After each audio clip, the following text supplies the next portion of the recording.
Welcome back friends, welcome to our study channel move on study. तो friends, आज से मैं आप लोग के बीच जेटेट के सिलेबस के रिगार्डिंग यानी फ्रेंड्स जो जैक बोर्ड के द्वारा जो जेटेट का पेपर आप लोग के बीच कंडक्ट करवाया जाएगा सितंबर के सेकेंड वीक में। तो फ्रेंड्स, उसमें आप लोग जो भी साइंस का कैंडिडेट है यानी फ्रेंड्स जो भी साइंस का कैंडिडेट है अर्थात पीसीएम यूज करेंगे अपना, तो उनके लिए मैं एक वीडियो लेके आ रहा हूँ फ्रेंड्स। और मैं ये लगातार आप लोग बीच अपडेट देता रहूँगा। इसके रिगार्डिंग फ्रेंड्स मैं आप लोग को इससे पहले ये भी बता देना चाहता हूँ, मैं सहायक प्रतियोगिता परीक्षा में मैंने अपने मैथमेटिक्स, फिजिक्स और केमिस्ट्री से आप लोग को हेल्प किया था। तो उसी के रिगार्डिंग फ्रेंड्स मैं आप लोग के बीच आज से देख सकते हैं मैथमेटिक्स का JCERT यानी झारखंड शैक्षिक अनुसंधान एवं प्रशिक्षण परिषद रांची के स्तर पर, और देख सकते हैं इसका टैगलाइन भी क्या है। इसी के आधार पर हम लोग आज से आप लोग के बीच सबसे पहले प्रीवियस ईयर का मैं क्वेश्चन करवाऊंगा। उसी के आधार पर मैं डेली आप लोग के बीच MCQ लेके आऊँगा, चाहे वो मैथमेटिक्स हो, चाहे फिजिक्स हो या केमिस्ट्री हो। क्लियर है? तो इसके रिगार्डिंग मैं डेली अपडेट करूंगा वीडियो, और आई होप मुझे आशा है कि आप लोग फ्रेंड्स मुझे एक अच्छा रिस्पांस देंगे। तो चलिए पहला फ्रेंड्स आज का वीडियो से ही मैं स्टार्ट करता हूं। सबसे पहले फ्रेंड्स मैं आप लोग को इसका कंटेंट दिखाना चाहता हूं क्या क्या रहेगा। देखिए, आप लोग का सेट थ्योरी रहेगा, रिलेशन फंक्शन रहेगा, त्रिकोणमिति फंक्शन रहेगा, complex number and quadrilateral equation रहेगा, linear inequality, permutation and combination, binomial theorem, sequence and series, straight line, conic section, introduction to the three dimensional geometry, limits and derivatives, फिर statics and probability. तो friend इसी के regarding मैं पूरा का पूरा मैं वीडियो लेके आया हूँ। क्लियर है? तो चलिए फ्रेंड्स मैं स्टार्ट करता हूँ। देख सकते हैं आप लोग बीच क्वेश्चन क्या है। Solve paper of JAC annual examination 2023 का। तो first of all question is now set is defined as. तो फ्रेंड्स आप लोग ऑलरेडी पढ़े होंगे सेट्स क्या कहते हैं। A well defined collection is know as sets बोलते हैं। तो ऑप्शन के अकॉर्डिंग देखा है, पहला क्या बोला, कलेक्शन ऑफ ऑब्जेक्ट्स, नो।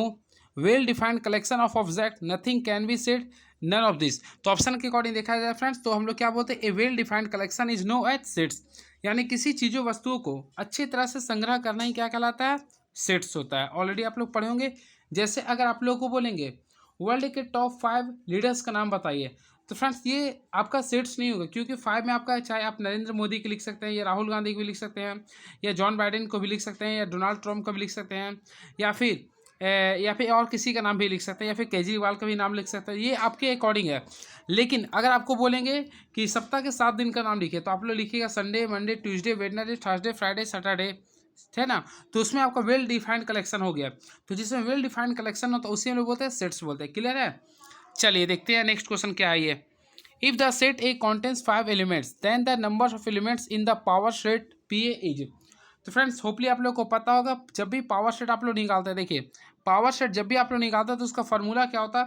सबसे पहले फ्रेंड बेस पे आपका 2 होता है। अब यहाँ पे एलिमेंट्स लिखते हैं, तो एलिमेंट्स कितना दिया, 5 लिया है, तो पावर में हम लोग देते हैं 5। ठीक है, तो 2 पर पावर 5 को हम लोग सॉल्व करते हैं, कितना आता है, 32 आता है। तो राइट आंसर क्या होगा, option number C is the right answer. I hope आप लोग को फ्रेंड्स ये समझ में आ रहा होगा। चलिए देखते हैं नेक्स्ट क्वेश्चन क्या पूछता है ये।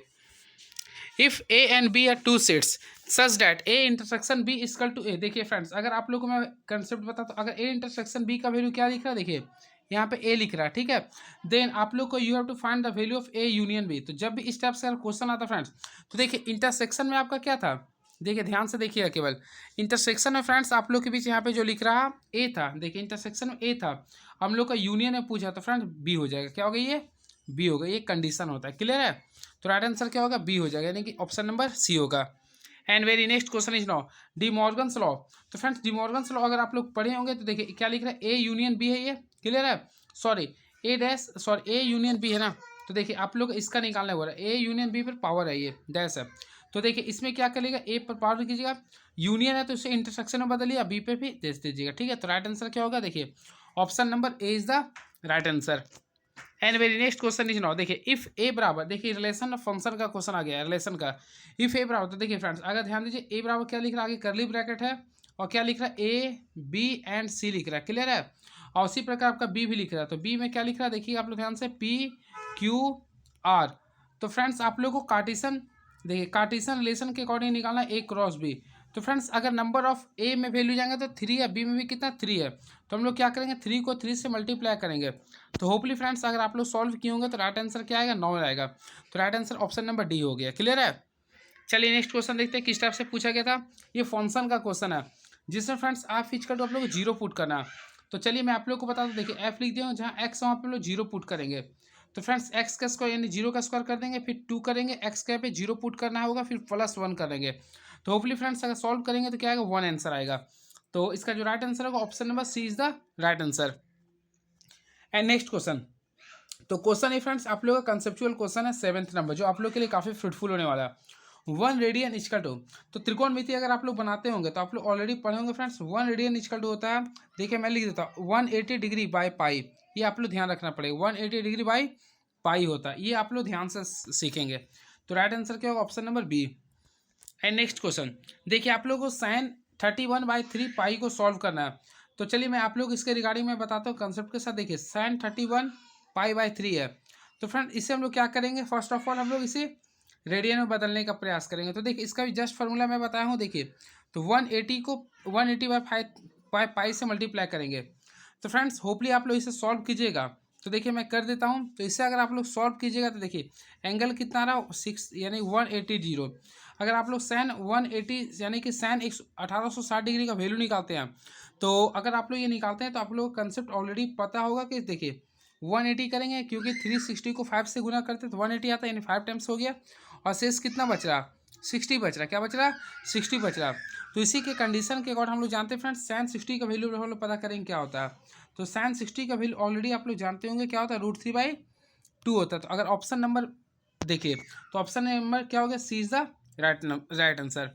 And very next question is now, तो देखिए काफ़ी तगड़ा क्वेश्चन है, मैं सी को बोलूँगा, इससे आप लोग VBI कर लीजिए, काफ़ी इंपॉर्टेंस है ये। देखिए cos 10 degree plus sin 10 degree by cos 10 degree minus sin 10 degree. तो मैं आप लोग कंसेप्ट बताना चाहता हूँ। अगर ऊपर फ्रेंड्स प्लस में है, क्लियर है, तो फ्रेंड्स अगर प्लस में है ना तो tan A + B का फॉर्मूला यूज कीजिएगा, और माइनस में रहता है ना tan A - B का फॉर्मूला यूज करते हैं। तो सबसे पहले फ्रेंड्स ऊपर वाला को हम लोग tan के कंसेप्ट में लाने के लिए हम लोग क्या करेंगे, देखिए आप लोग को क्या करना है, cos से डिवाइड करना है। तो डिवाइडिंग cos सेट, तो फ्रेंड्स अगर पहला में अगर cos 10 से डिवाइड करते हैं तो देखिए cos 10 यानी 1 आ जाएगा, प्लस sin 10 को cos 10 से डिवाइड करेंगे तो हम लोग जानते हैं sin by cos equal to 10 होता है। तो 10 हो गया, डिग्री कितना था 10 डिग्री, ये लिख दिया है। नेक्स्ट में तो 1 - tan 10 डिग्री होगा। अब फ्रेंड्स आप लोगों को क्या करना है, देखिए 1, तो ऑलरेडी फ्रेंड्स आप लोग जानते हैं 1 जो होता है tan 45 का वैल्यू होता है। किसका होता है ये, tan 45 डिग्री का वैल्यू होता है ये।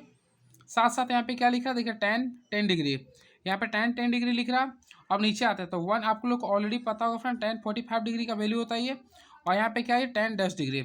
अब फ्रेंड्स इसे अगर आप लोग सॉल्व करते हैं तो tan A + B का फॉर्मूला पे आता है। तो tan A + B का फॉर्मूला यानी कि A का वैल्यू 45 डिग्री है, अब B का वैल्यू कितना 10 है ये। तो इसे अगर आप लोग सॉल्व कीजिए तो क्या आएगा, tan 55 डिग्री आएगा। देखिए आप लोग बना सकते हैं। आई होप आप लोगों को समझ में आया होगा फ्रेंड्स। तो इसका राइट आंसर क्या होगा, tan 55 डिग्री। तो ऑप्शन नंबर देखा है तो राइट आंसर क्या होगा, option number A is the right answer. अब देखिए आ चुका हम लोग जनरल फार्मूला के लिए। तो फ्रेंड tan के लिए तो हम लोग इसके लिए आप लोग कंसेप्ट ऑलरेडी पढ़े होंगे। तो देखिए tan 3x है, क्लियर है। हम लोग ये पता करेंगे फ्रेंड्स tan कितना का वैल्यू 1 होता है। तो ऑलरेडी आप लोग जानते होंगे π/4 का होता है, क्लियर है। हम लोग फ्रेंड्स सबसे पहले यहाँ रुकिए, मिस्टेक मैं कर रहा हूँ। तो यहाँ आप लोग क्या लिख सकते हैं, 1 के यहाँ पे लिख सकते हैं tan π/4, बिल्कुल लिख सकते हैं। आप लोग कंसेप्ट पता होगा। अब देखिए मैं tan को कैंसिल किया, यहाँ पे क्या बचा, देखिए 3x का वैल्यू क्या बचा, π/4 बचा। और फ्रेंड्स हम लोग x का वैल्यू ज्ञात करते हैं, क्या होगा π/12 आएगा, क्या आएगा π/12। अब इसी के रिगार्डिंग हम लोग सॉल्व करेंगे। तो देखिए tan का जो प्रिंसिपल अगर वैल्यू पढ़ेंगे तो क्या होता है n पाई होता है, क्या होता है फ्रेंड्स n पाई। अब यहाँ पे हम लोग क्या वैल्यू आया, प्लस π/12 आया, π/12 आएगा। तो अगर ऑप्शन नंबर देखेंगे तो option number B is the right answer, clear है। तो फ्रेंड्स आई होप आप लोगों को समझ में आ रहा होगा, यानी कि n π/3 प्लस π/12 होगा। अब देखते हैं नेक्स्ट क्वेश्चन क्या पूछा। देखिए कॉम्प्लेक्स नंबर का क्वेश्चन आ चुका है, जो आप लोगों के लिए काफ़ी इंपॉर्टेंस है। तो देखिए यहाँ पे क्या लिखा, i² है प्लस i⁴ है ये। तो फ्रेंड्स ऑलरेडी आप लोगों को पता होगा i² का जो वैल्यू होता है -1 होता है, और i⁴ का वैल्यू होता है 1 होता है। इसे अगर सॉल्व करते हैं तो क्या आता है 0। तो option number C is the right answer. चलिए मैं आप लोग को कंसेप्ट बता, देखिए i का वैल्यू बोलता है यानी i⁴ रहता है तो उसका वैल्यू i ही होता है, क्लियर है। या फिर चलिए अब देखिए i² अगर आता है फ्रेंड्स तो उसका वैल्यू होता है -1 होता है, क्लियर है। i⁴ आता है तो उसका बोलते हैं -i लिखते हैं। आई फ्रेंड्स i⁴ आता है तो उसका वैल्यू हो जाता है 1 होता है। ये आप लोग कंसेप्ट रखिएगा, काफ़ी फ्रूटफुल होने वाला है आप लोग के लिए। चलिए देखते हैं नेक्स्ट क्वेश्चन। ये फ्रेंड्स आप लोग को आर्गुमेंट्स का रूल में है, ये आप लोग सडनली बना सकते हैं इसे। जब भी आप लोग का इस टाइप का क्वेश्चन आता है तो आप लोग अंडर रूट दीजिएगा। √3 का स्क्वायर क्या होगा, केवल 3 होगा। 1 का स्क्वायर करेंगे कितना, इसका देखिए ये आई है, आयोटा है। तो फ्रेंड्स इसका कार्टिफिशियन या फिर कोएफिशिएंट देखेंगे तो 1 आएगा, तो दोनों का स्क्वायर कर दिया तो √3 + 1 क्या होगा, √4। और √4 किसका वैल्यू होता है, 2 का। तो ऑप्शन नंबर हमारा क्या आंसर आ गया, √2 है आंसर। क्लियर है, यानी ओनली 2 आंसर आ गया। अब बोला था polar form of a complex number है। तो फ्रेंड्स अगर आप लोग कॉम्प्लेक्स नंबर का पोलर फॉर्म अगर पढ़े होंगे तो ऑलरेडी आप लोग बता सकते हैं इसका पोलर फॉर्म क्या होगा। तो मैं लिख देता हूँ फॉर्मूला। देखिए सबसे पहले आर निकालते हैं, आर का फॉर्मूला मैं बता दिया था। फिर लिखते हैं हम लोग कॉस थीटा, क्या लिखते हैं friends, cos theta plus iota sine theta लिखते हैं। ये आप लोग ध्यान रखिएगा, ठीक है। तो option number A C is the right answer. चलिए देखते हैं 14 नंबर क्वेश्चन क्या पूछ रहा है ये। देखिए आप लोग का इसी के बेस पे यानी क्वाड्रिलेटरल इक्वेशन पे है। तो ऑलरेडी फ्रेंड्स आप लोग सबसे पहले एक काम कीजिए, मैं डायरेक्टली बना देता हूँ। मैं एक्स निकालता हूँ, तो एक्स का फॉर्मूला आप लोग जानते हैं -b plus minus √b² minus 4ac। तो -2 प्लस माइनस कर दिया हूँ b² यानी 4 का स्क्वायर हो गया, 2 का स्क्वायर 4 गया, -4ac। ए क्या पे 1 है, सी क्या पे कितना 10 है, बाय आप लोग को यूज करना 2a, तो 2 कर दिया।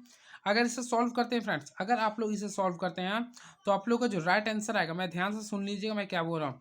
अगर इसे आप लोग सॉल्व करते हैं तो राइट आंसर आएगा, देखिए 2 प्लस आई आयोटा आ जाएगा। मैं बता ही देता हूँ, देखिए 2 प्लस क्या हूँ, देखिए 4 माइनस 30 यानी 40, तो यानी 36 आ गया। 36 को अगर तोड़ूंगा तो 6 आएगा, बाय 2 है।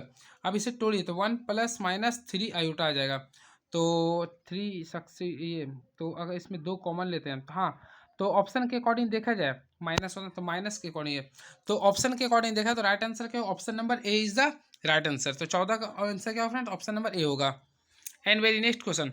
तो चलिए 15 नंबर देखते हैं क्वेश्चन क्या लिख रहा है ये। देखिए ये आप लोग का लीनियर इनक्वालिटी से, यानी कि देखिए तो इसका कंसेप्ट ऑलरेडी आप लोग पढ़े होंगे। देखिए मैं 15 सॉल्व कर रहा हूँ। 3 2 जा क्या होगा 6 हो गया, -3x हो गया। अब देखिए ये ग्रेटर देन है, ये 2 माइनस 2x है। हम लोग क्या करते हैं, देखिए 6 है, ये -2 है, ये ग्रेटर देन है, ये -2x है, ये माइनस है तो क्या करेंगे प्लस x लेंगे। अब सॉल्व कीजिए, क्या 4 and less and equal to कितना आ गया, x आ गया। तो इसके अकॉर्डिंग देखा है तो ये क्या रहा, देखिए ग्रेटर में जा रहा है। तो फ्रेंड्स यहाँ पे अगर जा रहे हैं तो ये माइनस में आपका इन्फिनिटी तक चल जाएगा। आइए ऑलरेडी कितना था 4 था, आइए क्लोज ब्रैकेट लेने, यानी option number C is the right answer. चलिए आ चुके हैं कॉम्बिनेशन का क्वेश्चन, ये परमुटेशन एंड कॉम्बिनेशन के रिगार्डिंग क्वेश्चन आ चुका। तो फ्रेंड्स ये हमारा फेवरेट क्वेश्चन है। तो देखिए जब भी इस टाइप का क्वेश्चन अगर आता है और आपको x का वैल्यू ज्ञात करने बोलता है तो आप लोग क्या कीजिए, देखिए यानी x में देखिए यहाँ पे 8 पे है ना, 8 का फैक्टोरियल बोला तो 8 का फैक्टोरियल क्या होता है 64 होता है। तो राइट आंसर क्या होगा 64 हो गया। लेकिन मैं आप लोग को बता देता हूँ लॉन्ग मेथड से। देखिए 1/6 है ना, तो 1/6 का मैं फैक्टोरियल लिख दिया हूँ। अब देखिए 1/7 है, तो 7 को आप लोग तोड़िएगा तो क्या लिखिएगा 1/6 इंटू 6 का फैक्टोरियल लिखिएगा, बिल्कुल लिखिएगा। अब देखिए x है, तो फ्रेंड्स 8 को भी मैं तोड़ता हूँ तो लिखिएगा आप लोग 8 लिखिएगा, 7 लिखिएगा और 6 लिखिएगा, यही लिखिएगा ना। अब देखिए क्या करते हैं 1/6 फैक्टोरियल को ना कॉमन ले लेते हैं। तो देखिए यहाँ क्या बचा 1+1 बचेगा। अब यहाँ पे उसी के अकॉर्डिंग देखते हैं। तो देखिए यहाँ पे अगर बचेगा 1 8 7 का मल्टीप्लाई 56 आ जाएगा। यहाँ पे 6 फैक्टोरियल है, तो 6 फैक्टोरियल कैंसिल हो गया फ्रेंड्स। अब आप लोग इसे सॉल्व कीजिए, देखिए मैं कर ही देता हूँ। देखिए 1+1/7 आ गया था, देखिए 1+1/7 था ये आपका, ऑलरेडी आप लोग देख चुके हैं। अब आए 1 इंटू 86 था यानी 56 था। अब फ्रेंड्स इसे आप लोग सॉल्यूशन कीजिए तो यहाँ पे आ जाएगा 7 ये आ जाएगा। आप लोग को मैं पूरा का पूरा मैं लिख दे रहा हूँ, क्लियर है। अब देखिए 7 का टेबल में कितना टाइम्स आता है 8 टाइम्स आता है, क्लियर है। अब देखिए मल्टीप्लाई कीजिए तो 8 कितना 64 आ गया। तो राइट आंसर क्या होगा 64 होगा, क्लियर है। तो होपली आप लोग को समझ में आ रहा होगा। तो इसका राइट आंसर क्या होगा, option number D is the right answer, clear है। और मैं ट्रिक से भी बता दूंगा, जिसपे फैक्टोरियल निकालने बोलते हैं यानी 8 है तो 8 का स्क्वायर देखें क्या होता है 64 होता है।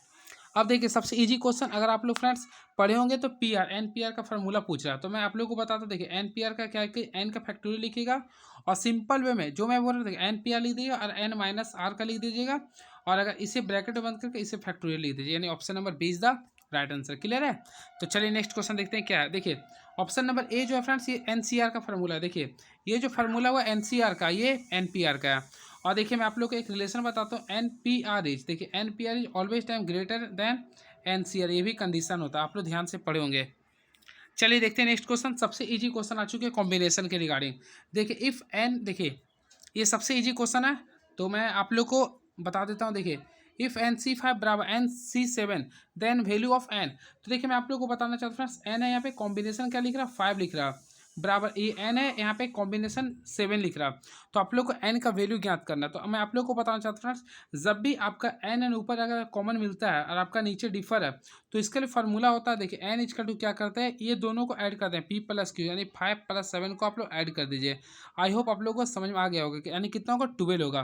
तो फ्रेंड्स इसका जो राइट आंसर होगा ऑप्शन नंबर डी होगा, यानी सी होगा, यानी कि ऑप्शन नंबर सी होगा 12। चलिए देखते हैं नेक्स्ट क्वेश्चन। फ्रेंड्स इस टाइप का अगर क्वेश्चन आता है 19 का, तो आप लोग इसमें क्या कीजिए, ऑप्शनल बाय बनाइएगा, ऑप्शन बाय क्वेश्चन बनाइएगा, ऑलरेडी आप लोग बना सकते हैं। तो चलिए मैं ऑप्शन पुट करता हूँ 5 से। देखिए अगर मैं 5 पुट करता हूँ, देखिए 2 मैं पुट कर एन क्या पे क्या किया 5 पुट करूँगा, सी है ये 3 है। फिर देखिए कॉम्बिनेशन है, ये एन क्या पे 5 पुट किया हूँ, फिर सी 3। अब इससे आप लोग सॉल्व कीजिए। तो चलिए मैं डायरेक्टली कर देता हूँ। देखिए अगर फर्स्ट का कीजिए तो 10 आएगा, कॉम्बिनेशन 3 आएगा, क्लियर है। और उसी प्रकार ऊपर में करते हैं तो 5 कॉम्बिनेशन 3 आएगा, क्लियर है। अब सॉल्व कीजिए, 10 कॉम्बिनेशन 3 को क्या लिखिएगा, 10 क्रॉस 9 क्रॉस 8 ये लिखिएगा। और उसके रिगार्डिंग 1 2 3 यहाँ पे लिखिएगा, 1 क्रॉस 2 क्रॉस 3। और ये फ्रेंड्स बात करते हैं यहाँ पर, तो देखिए 5 लिखिएगा, 4 लिखिएगा, और यहाँ पे क्या है, ये 3 है। अब नीचे मल्टीप्लाई करते हैं तो क्या लिखे, 1 क्रॉस 2 क्रॉस 3 लिखिएगा, क्लियर है। अब देखिए मैं सॉल्व करता हूँ सिंपल वे में, आप लोग देखिएगा, सॉरी यहाँ पे 3 है ये।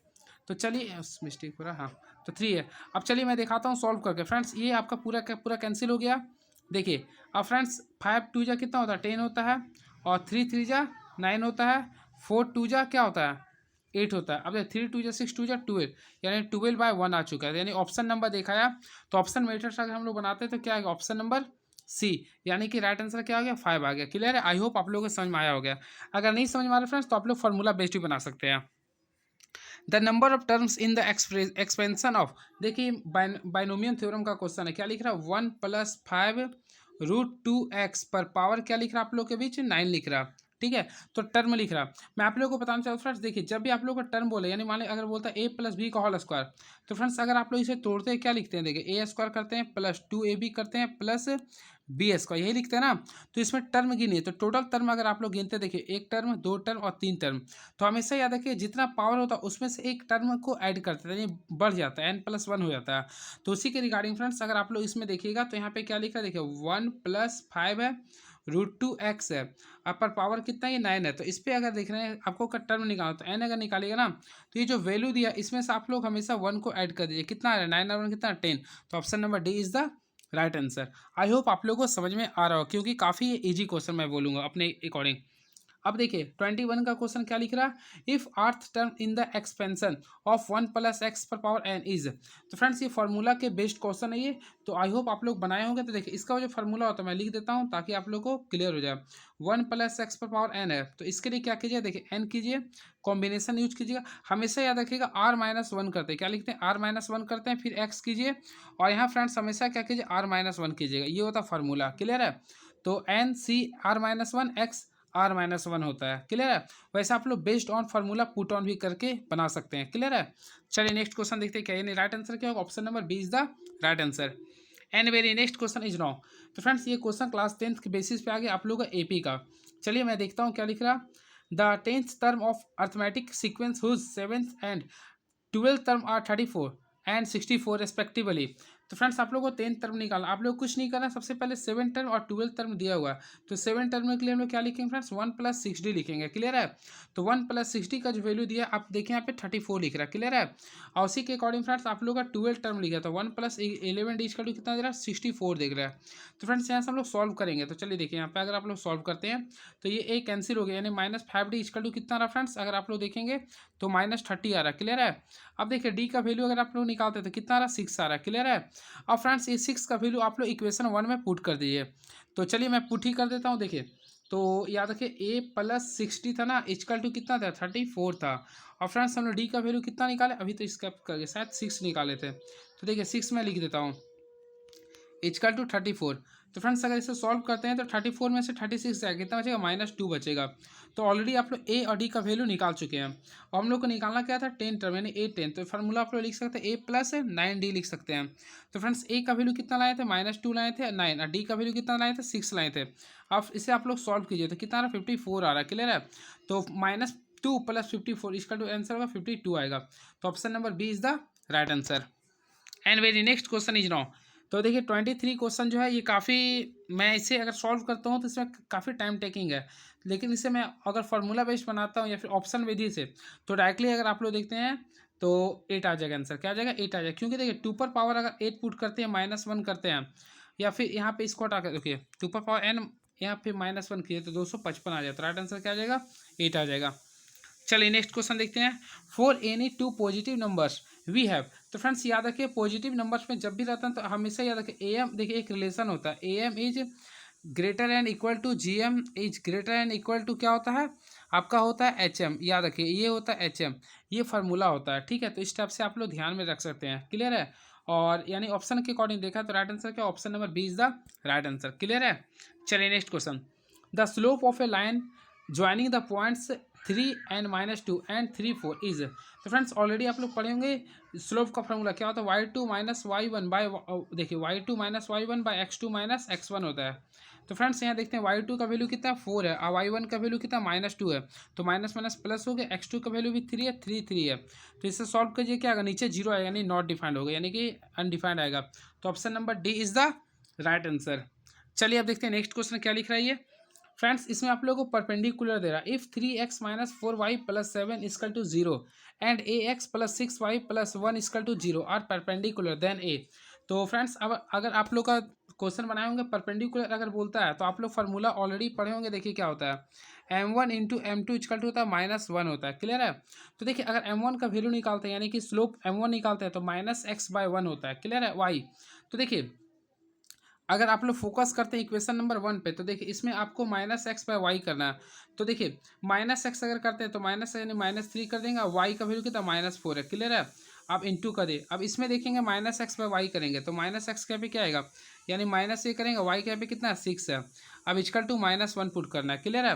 तो देखिए माइनस माइनस ये कैंसिल हो गया, 3 का टेबल में कितना बना? 2 बार में आ गया। अब 4 2 जा 8 आ गया, माइनस माइनस प्लस हो जाता है। राइट आंसर क्या है? ऑप्शन नंबर डी, यानी कि राइट आंसर क्या आएगा? ऑप्शन नंबर डी, जो कि 8 लिख रहा है। ये काफ़ी इजी क्वेश्चन मैं बोलूँगा। चलिए नेक्स्ट क्वेश्चन देखता हूँ। 27 किस टाइप से पूछा गया था, तो देखता हूँ किस टाइप से पूछा गया था। इसका 8 आ गया। The equation of a straight line which passes through the points 4 3 and parallel to the line 3x plus 4y is 12। तो फ्रेंड्स याद रखिएगा जब भी स्ट्रेट लाइन का क्वेश्चन पूछता है, क्लियर है, और वो जब भी पास किसी से करता है तो आप लोग क्या कीजिए? पुट मेथड से बनाइएगा। देखिए आप लोग का 3 दिया है, अब देखिए x का वैल्यू कितना दिया? 4, तो 4 पुट किया दिया, फिर 4, और y का वैल्यू कितना दिया? 3। आप लोग इसको सॉल्व कीजिए तो यानी 12 प्लस 12 कितना आ गया? 24। अगर फ्रेंड्स कहीं इक्वल में 24 है तो उसे आप लोग लगा सकते हैं। तो option number B is the right answer. And very next question is now the distance between the parallel lines ax plus by plus c equal to 0 and ax plus by plus d equal to 0। तो friend distance अगर आप लोगों को निकालना होता है तो मैं आप लोग को ऑलरेडी बताया था। तो डी निकालने के लिए फार्मूला क्या होता है? देखिए मैं ध्यान से बता रहा हूँ। तो इसके लिए होता है, देखिए आप लोग को डी माइनस सी करना पड़ेगा, डी माइनस सी करना पड़ेगा, फिर अंडर रूट देखिए a square plus b square होता है, ये फार्मूला होता है। तो ये यानी option number A is the right answer. And next question देखिए the equation of circle whose radius is 4 and centre is 0 1। तो फ्रेंड इसमें आप लोगों को क्या निकालना है? इक्वेशन निकालना। तो ऑलरेडी आप लोग पढ़े होंगे क्या होता है? x माइनस ए, तो यहाँ पे 0 है तो मैं डायरेक्टली सिंपल वे में क्या करता? x का स्क्वायर कर देता, फिर y माइनस जो दिया था वैल्यू सेंटर तो 1 दिया तो इसका स्क्वायर कर दूंगा इक्वल टू r स्क्वायर। तो r का वैल्यू कितना है? 4 है, तो 4 का स्क्वायर कितना? 16 होता है।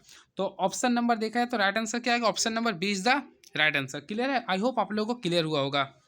चलिए नेक्स्ट क्वेश्चन देखते हैं क्या है ये। The focus of the parabola X square equal to 16y is. तो देखिए मैं आप लोगों को पैराबोला की इक्वेशन बताता हूँ। देखिए एक्स स्क्वायर इक्वल टू क्या लिख रहा है फ्रेंड्स? 16y लिख रहा है। अगर इसे आप लोग ग्राफ बनाते हैं तो सिंपल में देखिए एक्स स्क्वायर बोल रहा है, ये वाई पे बोल रहा है ये, तो आप लोग को वाई पे ग्राफ बना, देखिए इस टाइप से बनेगा, मिस्टेक हो रहा, देखिए इस टाइप से अगर आप लोग बनाते हैं, ठीक है। अब बोल रहा 4y, तो सिंपल में आप लोग क्या कीजिए? देखिए 4ay सॉरी 4ax का वैल्यू यहाँ 4ay इक्वल टू यूज कीजिए आप लोग 16y। तो देख वाई वाई कैंसिल हो गया तो ए का वैल्यू कितना आएगा? 4 आ गया, ठीक है। अभी आप लोग को किसके रिस्पेक्ट में बनाना था ये भी ध्यान दीजिए, ये एक्स के रिस्पेक्ट में बनाना था। तो फ्रेंड्स हम लोग क्या करेंगे? तो यहाँ पे एक्स के पे 0 लेंगे, वाई के पे क्या लिखेंगे? 4 लिखेंगे। तो 0 4 ऑप्शन है, बिल्कुल देख लीजिए option number B is the right answer. अब आ चुके हैं देखिए इलिप्स का क्वेश्चन में। तो फ्रेंड्स क्या बोल रहे हो, देखिए the eccentricity of the ellipse, यानी आप लोग को इसमें से इसेंट्रिसिटी निकालना है। तो फ्रेंड्स आप लोग को ऑलरेडी पता होगा, देखिए ये इलिप्स का इक्वेशन है। तो इसेंट्रिसिटी का फॉर्मूला क्या होता है, ई इक्वल टू क्या होता है, सी बाय ए होता है। क्या होता है इसेंट्रिसिटी, ई इक्वल टू क्या होता है, सी बाय ए। सबसे पहले friends first of all we have to find the value of eccentricity. तो इसेंट्रिसिटी का फॉर्मूला होता है, मैं लिख देता हूँ। देखिए इसके लिए इलिप्स के लिए क्या होता है, सी इक्वल टू बोलते हैं रूट ए स्क्वायर माइनस बी स्क्वायर होता है। तो देखिए ये फार्मूला होता है। तो देखिए ए स्क्वायर का वैल्यू कितना है, 36 दिया, अब बी स्क्वायर का वैल्यू दिया 16। तो इसे अगर आप लोग सॉल्व करते हैं फ्रेंड्स तो रूट 20 आता है। क्या आता है, रूट 20 आता है। क्लियर है। तो अब देखिए मैं पुट कर रहा हूँ, ध्यान से देखिएगा थोड़ा सा, क्योंकि ये काफ़ी इंपॉर्टेंट चीज़ मैं बता रहा हूँ। तो देखिए ई का वैल्यू कितना है फ्रेंड्स, रूट 20 आया। क्लियर है। अब देखिए ए का वैल्यू बात करते हैं, तो ए का वैल्यू कितना है, 36। तो 36 किसका स्क्वायर होता है, 6 का होता है। तो रूट 20/6, जो कि ऑप्शन नंबर हमें सी में नजर आ रहा है। तो राइट आंसर क्या होगा फ्रेंड्स, ऑप्शन नंबर सी, जो कि फ्रेंड्स ऑप्शन नंबर सी आ गया। क्लियर है। आई होप आप लोगों को समझ में आ रहा होगा। तो ये स्टेप से आप लोग बना सकते हैं। क्लियर है। क्योंकि मैं सबसे पहले इसेंट्रिसिटी निकालू फ्रेंड्स, इसेंट्रिसिटी का फॉर्मूला क्या होता है, देखिए 36 माइनस 16 कीजिए, अब बाय ए होता है। ए के यहाँ पे 6 हो गया, तो आ गया। चलिए नेक्स्ट क्वेश्चन देखते हैं क्या है। देखिए the distance between 2 3 5 and 4 3 1 is. तो आप लोग को डिस्टेंस निकालना है। तो फ्रेंड्स आप लोग कुछ नहीं कीजिए, आप लोग ऑलरेडी पढ़े होंगे। देखिए क्लास 10 में पढ़े थे x2 माइनस x1 का square plus y2 minus y1 का स्क्वायर। तो यहाँ पे 3D हम लोग जब पढ़ते हैं ना, तो यहाँ पे सेम करते हैं, x2 माइनस x1 का square plus y2 minus y1 का square plus z2 minus z1 का स्क्वायर, सभी अंडर रूट में। तो 4 में से 2 गया 2, और 2 का स्क्वायर कितना हो गया, 4 हो गया। फिर उसी बार 3 में से 3 गया, 0 का स्क्वायर 0। फिर 1 में से 5 गया, 4, 4 का स्क्वायर कितना, 16। अब इसे आप लोग सॉल्व कीजिए, कितना है, रूट 20 आ गया। रूट 20 को आप लोग तोड़ते हैं, क्या लिखे, रूट 2 रूट 5 आ गया। तो option number A is the right answer. And very next question is now friends, limits का क्वेश्चन आ चुके हैं। तो चलिए लिमिट्स में अगर आप लोग देखिए 2 पुट करते हैं, तो 2 का क्यू कितना होगा, 8 आ गया। फिर देखिए 2 का स्क्वायर कितना होगा, 4, सॉरी। तो 2 का स्क्वायर 4, देखिए यहाँ पे क्या रहा, फिर 2 का स्क्वायर 4 कर दिए हैं, फिर 5 2 10 हो गया प्लस 6। अगर इसे आप लोग सॉल्व करते हैं तो 0/0 आ रहा है। क्या रहा है, ये 0/0 आ रहा। तो फ्रेंड्स जब भी 0/0 आता है तो इनडिटर्मिनेट मेथड से हम लोग यूज करते हैं। यानी सबसे पहले हम लोग क्या करेंगे, इसमें हम लोग सिंपल वे में इसका हम लोग डिफरेंटेशन निकालेंगे। तो एक्स क्यू का क्या होगा, 3x² होगा। तो चलिए मैं लिख देता हूँ 3x² माइनस, और 2x² का क्या होगा, 4x होगा। क्लियर है। बाई x² क्या 2x कर दिए, -5 कर दिए। क्लियर है। अब देखिए जहाँ जहाँ x है फ्रेंड्स वहाँ पे आप लोग 2 पुट कीजिए। चलिए मैं देखता हूँ पुट करके, ताकि आप लोग को भी फ्रूटफुल समझ में आए। देखिए 3 कर दिया हूँ, एक्स का स्क्वायर, तो 2 का स्क्वायर कितना होगा, 4। तो यहाँ मैं लिख दिया 4 माइनस 4 2 जा कितना हो जाएगा, 8 आ जाएगा। अब नीचे देखता हूँ, तो 2 2 जा 4 हो गया, -5 हो गया। अब देखिए 4 2 जा 4, 3 को 4 से मैं गुना किया, यानी 12 में से 8 गया, कितना बचेगा, 4 आ गया। तो यहाँ मैं फ्रेंड्स 4 लिख दिया, देखिए 4 लिख दिया हूँ, और 4 में से 5 गया -1। तो इससे सॉल्व करते हैं, कितना है, -4 आ गया, जो कि फ्रेंड्स ऑप्शन नंबर आप लोग को सी में नजर आ रहा होगा। तो राइट आंसर क्या होगा, ऑप्शन नंबर सी। चलिए उसी के अकॉर्डिंग फ्रेंड देखिए एक और क्वेश्चन लिख रहा है आप लोग का, लिमिट्स के बेसिस पे है। तो जब भी इस प्रकार आप लोग का आता है, तो अगर 0 पुट कीजिए तो 0/0 का कंडीशन में आ रहा। तो हम लोग इसका क्या करें, डिफरेंटेशन करेंगे। तो फ्रेंड्स क्या होगा, 1/2 हो जाएगा। आप लोग ऑलरेडी पढ़ेंगे, /2 + x हो जाएगा। क्लियर है। और x का 1 ही होता है। अब देखिए x का पे हम लोग 1 पुट करेंगे, 0। तो देखिए यहाँ पे तो 2 है, 1 + 0 यानी 1 ही रहेगा। अब 1/2 इसका राइट आंसर आ गया, यानी option number D is the right answer आ गया। अब देखिए आ चुके हैं यहाँ पे क्वेश्चन, देखिएगा sin 4x/tan 2x है। तो इसमें क्या कीजिए, मैं आप लोगों को बताता हूँ। जब भी स्टेप से आता है ना, sin 4x का निकालते हैं तो 4 आ जाएगा, और 2x का आ जाएगा 2। तो 2 को 2 से मैं कैंसिल कर दिया, कितना आ गया, 2। तो राइट आंसर क्या, option number A is the right answer. अब देखते हैं cot x का डिफरेंटेशन निकालना है। तो फ्रेंड्स ऑलरेडी आप लोग पढ़े होंगे, cot x एक फार्मूला ही होता है। तो cot x का डिफरेंटेशन अगर निकालते हैं तो सबसे पहले माइनस होता है, cos² x होता है। तो इसका राइट आंसर क्या होगा, -cos² x हो गया, यानी ऑप्शन नंबर बी। अब देखिए ये क्वेश्चन काफ़ी तगड़ा है friends, sin x into cos x है। तो ये क्वेश्चन थोड़ा सा देख लीजिए, काफ़ी फ्रूटफुल क्वेश्चन है। मैं थोड़ा सा तगड़ा मैं लिस्ट में बोलूँगा। ये डिफरेंटेशन अगर आप लोगों को निकालना है, तो इसमें आप लोग क्या करिए, u इंटू वी का फॉर्मूला यूज कीजिए। तो आप लोग पढ़ेंगे, u को पकड़ो, v को ढूंढ डिफरेंटेशन करो, फिर v को पकड़ो और u का डिफरेंटेशन करो। तो देखिए sin x को मान लीजिए u और cos x को मान लीजिए v। तो सबसे पहले फ्रेंड्स हम लोग लिखेंगे sin x, यानी sin x का पकड़ लिए हैं। अब देखिए cos x का डिफरेंटेशन करेंगे, तो cos x का होता है -sin x। तो यहाँ माइनस लगा दिए, यहाँ sin x लगा दिए। क्लियर है। अब इंटू रहता तो प्लस करता है। देखिए cos x को पकड़ेंगे, तो cos x कर दिए हैं। अब साइन एक्स का डिफरेंटेशन क्या होता है, ऑलरेडी आप लोग जानते हैं कॉस एक्स होता है। क्या होता है फ्रेंड्स, कॉस एक्स होता है। अब इसे सॉल्व कीजिए तो यहाँ पे जो आएगा आपका माइनस साइन स्क्वायर एक्स आ जाएगा, अब प्लस कॉस एक्स का कॉस एक्स को गुना करें क्या आएगा, कॉस स्क्वायर एक्स आएगा। अब देखिए इसे मैं एक और मेथड से बताता हूँ। देखिए ये यहाँ पे लिख रहा हूँ मैं, देखिए यहाँ पे अगर लिखते होंगे फ्रेंड्स तो यहाँ क्या लिखे, cos square x minus sine square x. तो फ्रेंड्स आप लोग खुद बताइए cos x square x minus sine square x का फॉर्मूला क्या होता है। तो ऑलरेडी आप लोग पढ़े होंगे, तो ये जो फॉर्मूला होता है कॉस 2x का होता है। किसका होता है, ये कॉस 2x का होता है। तो ऑप्शन नंबर देख लीजिए सी आपका क्या होगा, कॉस 2x इसका हो गया। तो फ्रेंड्स अगर आप लोगों को फॉर्मूला इतना अगर पता है तभी आप लोग के बीच ये सॉल्व होगा, नहीं तो फिर प्रॉब्लम क्रिएट कर जाता है ये। चलिए देखते हैं क्वेश्चन क्या लिख रहा। If mean of 15 term is 6 then the sum of all terms is. तो आप लोगों को पता होगा friends sum of all terms का जो फार्मूला होता है, देखिए मैं लिख देता हूँ। सम ऑफ ऑल टर्म्स का जो फार्मूला होता है, जो मीन होता है उसको हम लोग गुना करते हैं टर्म से, यानी कि 15 को 6 से मल्टीप्लाई करेंगे यानी 5 कितना 90 आ गया। तो option number A is the right answer. अब देखिए if A is an impossible event then P is. तो फ्रेंड्स जब भी इम्पॉसिबल की बात करता है ना तो हम लोग हमेशा याद रखें इसका जो वैल्यू होगा जीरो होगा। क्या होगा, ये जीरो होगा। तो चलिए अब लास्ट क्वेश्चन देखते हैं क्या पूछा गया था। देखिए ए bag content 5 white and 7 red balls, the probability of drawing a car red ball. तो यहाँ पे ध्यान दीजिए फ्रेंड्स, आपका क्या बोला, रेड बॉल के लिए बोल रहा। तो आप लोग सिंपल वे में आप लोग बना सकते हैं। सबसे पहले रेड बॉल की संख्या कितना था, 7 था। ये देखिए आप लोग ऑलरेडी फ्रेंड्स पर प्रोबेबिलिटी पढ़े होंगे, तो रेड बॉल का निकालना है। तो देखिए पी आर लिख दिया हूँ, नंबर ऑफ रेड तो यानी आर लिख दिया हूँ बाय नंबर ऑफ टोटल, तो एन एस कर दिया। क्लियर है। तो नंबर ऑफ रेड कितना 7 है, टोटल कितना 12 है। तो यही आपका आंसर आ गया, यानी 7/12। तो ऑप्शन नंबर अगर देखा है तो option number B is the right answer. Clear है। देखिए मैं बी लगा देता हूँ क्योंकि मिस्टेक हुआ था। तो फ्रेंड्स होपली आप लोगों को समझ में आ गया होगा। ये था जैक बोर्ड के द्वारा जो पिछले साल जो पेपर कंडक्ट करवाया गया था उसका ये क्वेश्चन था, जो कि मैं टोटल 40 क्वेश्चन करवाया हूँ। क्लियर है। अब मैं नेक्स्ट वीडियो में अगर आता हूँ तो आप लोग के बीच में सभी चैप्टर का जो आप लोग का सिलेबस पे दिया है धीरे धीरे मैं सभी MCQ करवाऊंगा और कंसेप्ट भी बताऊंगा। चलिए thank you so much friends, हमारे चैनल के साथ आप लोग बने रहिए। मैं छोटे छोटे क्वेश्चन के साथ आप लोग को छोटे छोटे ट्रिक भी दूंगा जो आप लोग के लिए एग्जाम में काफ़ी फ्रूटफुल होगा। तो चलिए थैंक यू सो मच।